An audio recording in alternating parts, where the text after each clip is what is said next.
Hi everyone! Today we're going to walk you through the process of creating a tag in ConvertKit. If you're new to ConvertKit, check the description for a link to a free trial. For existing users, just log in and follow the steps with us. First, click on the Grow tab in the main menu. This will take you to options related to managing your subscribers and tags.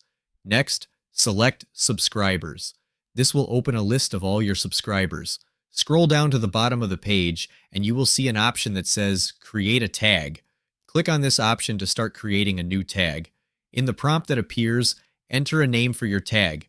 Choose something descriptive that reflects its purpose, such as newsletter subscribers or VIP customers.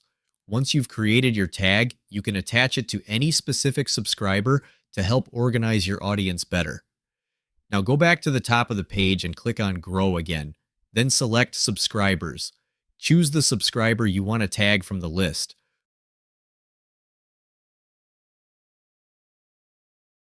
Once you have selected a subscriber, look for the Add a Tag option. Click on it to see a list of tags you've created.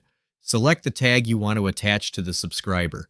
This will help you categorize and segment your audience based on their interests or engagement levels.